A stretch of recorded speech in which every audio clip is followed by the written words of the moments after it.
सोलेंट to unravel टांग set के इस एपिसोड की स्टार्टिंग में हम देखते हैं कि जू सांसी अपने डोमेन को रिलीज कर देता है और ये कहता है कि लिटिल ब्रदर लो मैं आ रहा हूँ। और इस चीज को देख के ये दोनों ही लड़कियां हैरान होती हैं और ये कहती हैं कि इस बंदे का ये जो डोमेन है ये उससे कहीं ज्यादा स्ट्रॉन्ग है जिसे अभी इसने हमारे खिलाफ इस्तेमाल किया था। और तभी हम देखते हैं कि ये ब्लैक लिक्विड हो याओ की तरफ बढ़ने लगा था और इस ब्लैक लिक्विड को अपनी तरफ आता हुआ देखे हो या तुरंत ही अपनी सारी सोल रिंग्स को रिलीज करने लगता है। और जब पिंकी याओ के पास रेड सोल रिंग और ऑरेंज गोल्ड सोल रिंग को देखती है तो ये काफी ज्यादा हैरान होती है और ये कहती है कि इसके पास ये जो सोल रिंग्स है आखिर इनका ओरिजिन क्या है। और हम देखते हैं कि रेड और orange golden soul rings snow empress और आइस एम्प्रेस से आई होती हैं। और तभी कांपते हुए ये दोनों कहती हैं कि आखिर इन दोनों को फाइट लड़ता देख के मुझे ठंड क्यों लग रही है। और तभी जू सांसी कहता है कि थोड़ा केयरफुल रहना, अब मैं शुरू करने वाला हूँ। और इतना कहके जू सांसी काफी ज्यादा खतरनाक तरीके से जुआनवू शील्ड को इस्तेमाल करने लगता है और इसे ऐसा करता हुआ देख के ये गुई काफी ज्यादा हैरान होती है और ये मन में कहती है कि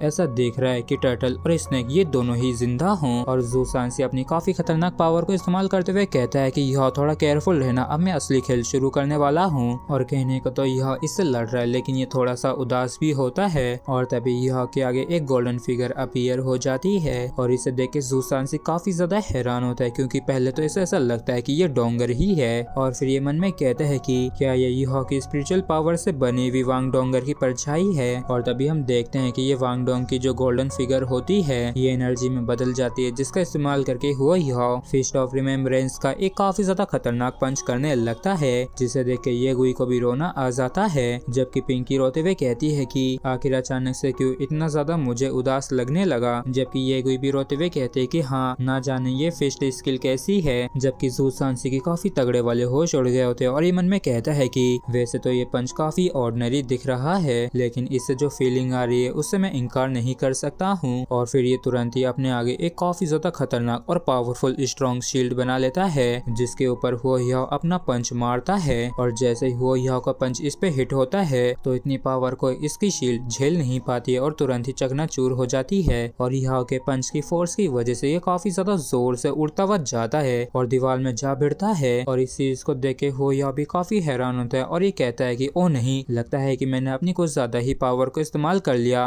ब्रदर सांसी क्या आप ठीक हैं? और इस सीन को देख के इन दोनों ही लड़कियों के काफी तगड़े वाले होश उड़ जाते हैं और ये मन में कहती हैं कि ये जू सांसी जो कि पहले काफी ज्यादा स्ट्रॉन्ग लग रहा था लेकिन हो याओ ने बस इसे अपने एक ही पंच से हरा दिया। और यहाँ तक कि मुझे तो इसके इस अटैक से कोई भी सोल स्किल फ्लक्चुएशन महसूस नहीं हुई लेकिन फिर भी जू सांसी इसके सामने टिक नहीं पाया। जिसके बाद हम जू सांसी को देखते हैं जो बदहाल हालत में कहता है कि ये अचानक से क्या हुआ। तो याओ कहता है कि क्या आप मुझ पे विश्वास करोगे अगर मैं ये कहूँगा कि ये मुझे भी नहीं मालूम। जिस पर जू सांसी कहता है कि इस पर विश्वास करना काफी मुश्किल है। जबकि ये काफी हैरान होते हुए मन में कहता है कि जिस मोमेंट में मुझे वो ब्लो मिला उस समय मुझे ऐसा महसूस हुआ जैसे कि मेरी सोल काफी खतरनाक तरीके से शेक कर रही हो। और यहाँ तक कि इसके सामने तो मेरी जियानवू शील्ड भी काफी नाजुक सी दिख रही थी। और यह कहता है कि ये वही एबिलिटी है जिसे मैंने हाल ही में डेवलप किया है जो कि एक फिस्ट, एक स्वॉर्ड और एक पाम है। तो इस चीज को सुन के जू सांसी काफी ज्यादा हैरान होता है और ये चिल्लाते हुए कहता है कि क्या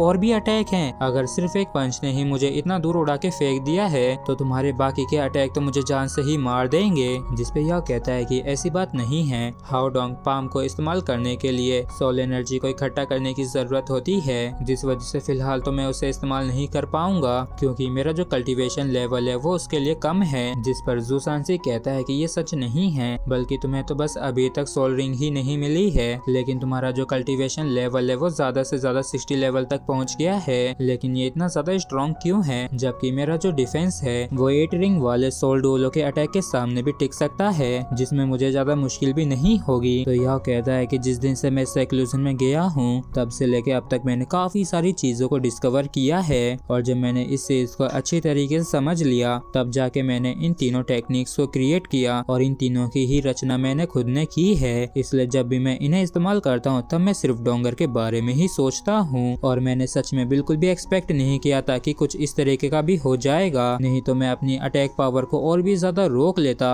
इसलिए ब्रदर मुझे माफ कर दो। तो जू सांसी हंसते हुए कहता है कि यह तुम तो काफी ज्यादा अजीब हो, कहीं तुम पागल तो नहीं हो गए हो ना। और तभी यहाँ पे बई बई आ जाता है जिसे देख के यह काफी ज्यादा खुश हो जाता है। तो बई बई कहता है कि यह बधाई हो, आखिरकार तुम पूरी तरीके से रिकवर हो ही ही गए। और तो और ऐसा दिखता है कि तुमने काफी ज्यादा इम्प्रूव भी किया है, क्योंकि हाल ही में कुछ लोग काफी ज्यादा अकड़ दिखा रहे थे अपनी इम्प्रूवमेंट की वजह से, इसलिए इन लोगों को सबक सिखाना भी काफी ज्यादा जरूरी है। तो इन बातों को सुनकर ज़ूसांसी गुस्से से कहता है कि भाई तुम वो नहीं हो जिसने मुझे हराया है, तो इतना घमंड किस बात का दिखा रहे हो, और अगर तुम में सच में इतना दम ही है तो आओ मुझसे लड़ो। तो भाई इससे गुस्से में कहता है कि मेरे पास इतना समय नहीं है कि मैं तुम्हारे साथ टाइम को बर्बाद करूं, क्योंकि गुई जल्दी से जाके सभी को बुला लाओ, क्योंकि सब क्लियर हो गए और हम काफी जल्द ही अपने रास्ते निकलेंगे। तो इस चीज को सुन के क्यू काफी ज्यादा खुश हो जाती है और सभी को बुलाने के लिए चली जाती है। जिसके बाद हमें टांग सेक्ट मीटिंग रूम का सीन दिखाया जाता है, जहाँ भाई कहता है कि सभी लोगों ने देख ही लिया हुआ कि युहा बाहर आ गया है, जो कि निश्चित रूप से टांग सेक्ट के लिए एक काफी अच्छी खबर है। तो वो युहा की इमिटेशन सोल स्किल की मदद से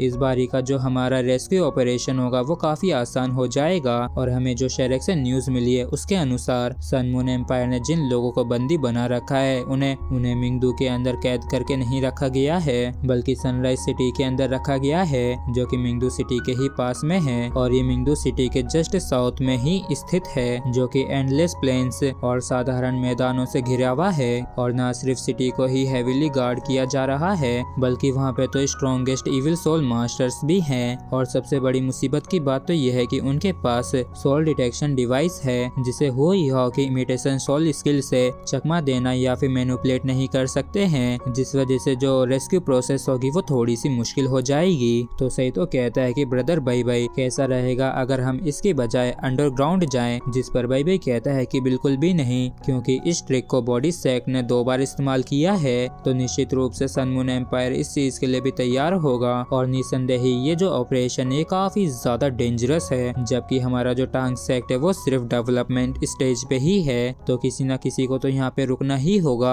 और काफी देर तक गहराई से सोचने के बाद मैंने डिसाइड किया है कि इस चीज के लिए जियांगनान और जियाओ ही सबसे सुटेबल रहेंगे कि ये दोनों ही यहाँ पे रुक जाएं, जबकि मैं युहाओ सैतो ज़ूसांसी और साथ ही साथ गुये क्यू और जुईचेन ये तीनों भी हमारे साथ जाएंगे, मतलब कि टोटल हम 7 जने जाएंगे। तो ये चश्मिश कहती है कि हे भाई आखिर तुमने इसमें मेरा नाम क्यों नहीं लिया। तो भाई हंसते हुए कहता है कि असल में मैं तुम्हें और जुईचेन को एक ही गिनता हूँ। तो यह कहता है कि माना कि ये ऑपरेशन काफी ज्यादा इम्पोर्टेंट है, लेकिन हमारे टांग सेक्ट को एक इंचार्ज की भी जरूरत है, तो आप यहाँ पे रुक सकते हैं। तो भाई इससे मना करते हुए कहता है कि नहीं ये काम नहीं करेगा। तो ज़ूसांसी कहता है कि भाई यह एकदम सही कह रहा है, तुम्हें यहाँ पे रुक जाना चाहिए, क्योंकि टांग सेक्ट के अंदर अभी भी काफी सारी ऐसी चीजें हैं जिन्हें संभालने की अभी काफी ज्यादा जरूरत है। लेकिन अगर उन सारी चीजों को जियांगनान और जियाओ के ऊपर ही छोड़ देते हैं तो उन दोनों पे ही काफी ज्यादा प्रेशर आ जाएगा। और तो और ऑर्डर नॉन स्टॉप आए जा रहे हैं। तो क्या तुम ये चाहते हो कि टीचर जुआन ही इस चीज को पर्सनली हैंडल करें। और इस चीज को सुन के भाई कुछ भी नहीं कह पाता है। तो ज़ूसांसी कहता है कि अब तो यह भी रिकवर हो चुका है, जो कि तुमसे भी कहीं ज्यादा ताकतवर है, इसलिए तुम्हें जाने की कोई भी जरूरत नहीं है। तो भाई भी हंसते हुए कहता है कि यहाँ तक कि वैसे मैं जानता हूँ कि तुमने जो कहा वो एकदम सच है, लेकिन तुम्हें भी मेरी फीलिंग्स को तो समझना चाहिए ना।